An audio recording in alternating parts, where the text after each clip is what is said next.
Hi, 8th graders. Welcome to the first lesson in Chapter 8, which is our first chapter of geometry. This is Lesson 8.1, which is talking about pairs of angles. Now, just a reminder that angles are really made up of two rays that share a common point called a vertex. Now, this book assumes that you remember all of the basic terminology, so from time to time I might just be reminding you. Today we are going to be talking about pairs of angles, and including that first one is going to be adjacent angles. Now when we talk about adjacent, that means kind of side by side. If you're sitting next to someone at one of the tables in my room, that is adjacent. In geometry, adjacent angles share a common vertex, note common vertex listed in your diagram, and a common side. Now, some books will call this a ray, so we could also put ray here.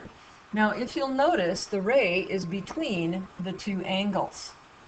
Also, there are no common interior points. Now, if I kind of fill in all of angle 1 with green, and then fill in all of angle 2 with blue, you'll notice that there's no place where the blue and the green overlap. And that's what they mean by no common interior points. So angle 1 in this diagram is adjacent to angle 2. If we look at this particular diagram, angle 3 and angle 4, angle 3 is not adjacent to angle 4. Yes, they have a common vertex,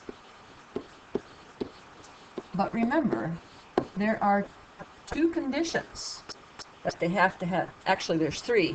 They have to have a common vertex, a common side array, and no common interior points. Well, they do have the common vertex, but if you'll notice, compared to the first diagram, there is no common side, or as some books call it, a common ray. Looking at our third diagram, angle 5 is not adjacent to angle 6. There is no common vertex. So that's a given right away that the two angles can't be. Now some students say, yes, but there is a common ray, and that's true. They do share at least part of a ray, but it really needs to be the whole ray, so therefore it has to have a common vertex. If we look at 7 and 8, this is a big mistake that a lot of students look at. They really think that angle 7 is congruent to angle 8, but it's really not. And the thing is, yes, you have a common vertex.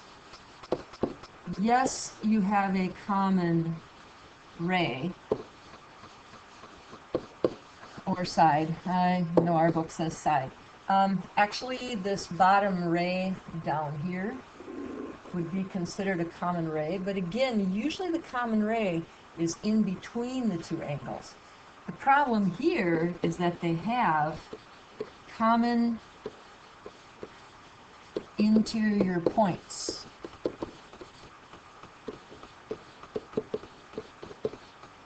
And remember, it's not supposed to. The two angles really shouldn't have that. So what do I mean by that? Okay, let me go back to my green and blue. Okay, if I fill in angle 7 with green, I'm going to fill in everything.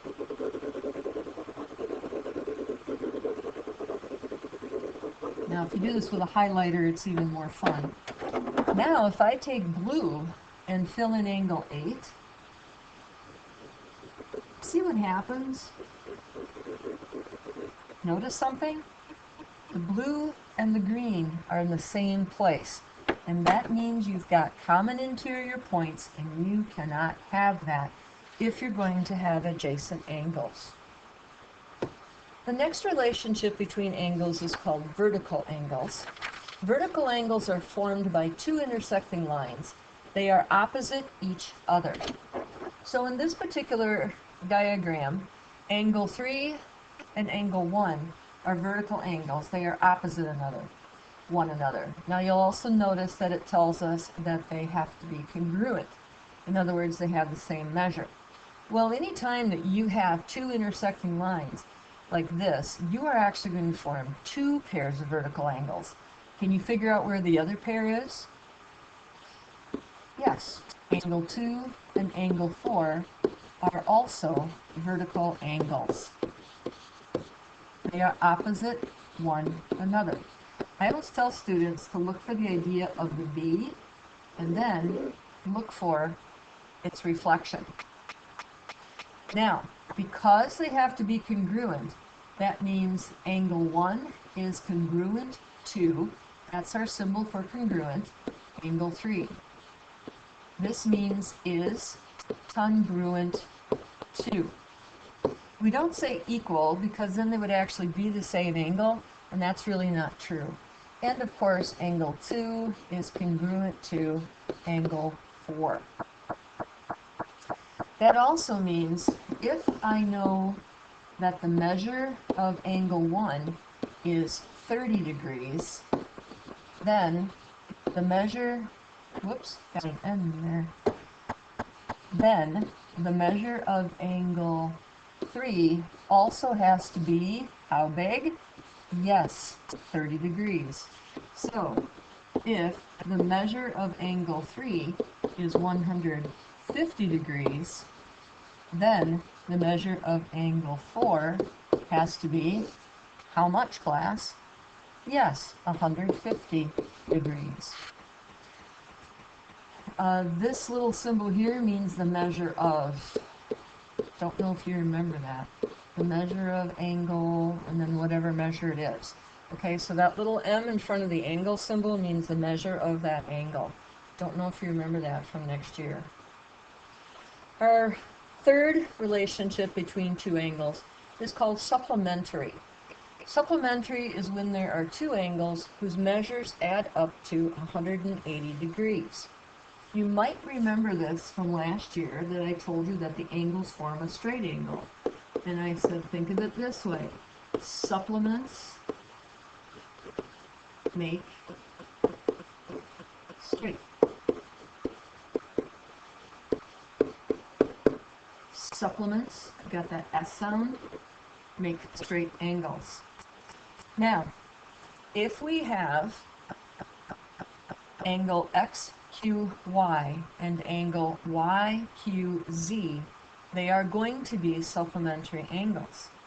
Therefore, if we know that the measure of angle XQY is 115 degrees, then we can take 180 minus 115, and we will find that the angle of YQZ is going to be 65 degrees.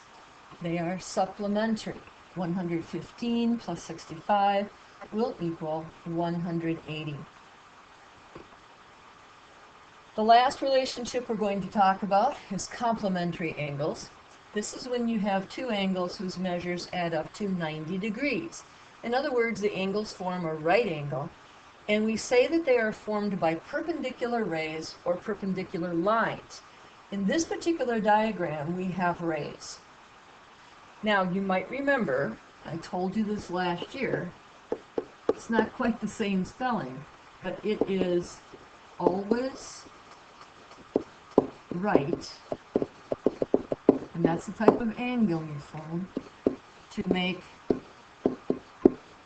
a sincere, and here's where I get in a little bit of trouble, I know. It's spelled slightly different, but still the same sound because they are homophones.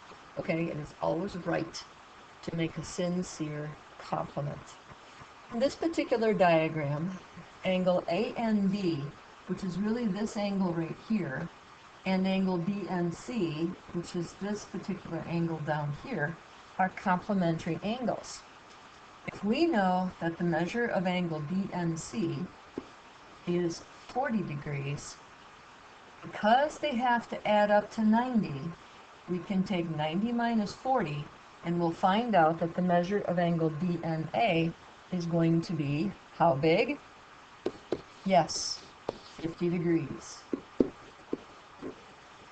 Now, because it says that the angles are formed by perpendicular rays or lines, in this particular diagram, I can say that ray NA is perpendicular to ray NC. And you'll notice that the upside down T means perpendicular to. And if you really think about it, when you make a printed T, you do have perpendicular line segments. So what they've done is they've flipped it upside down so that it's really an upside down T to show perpendicular.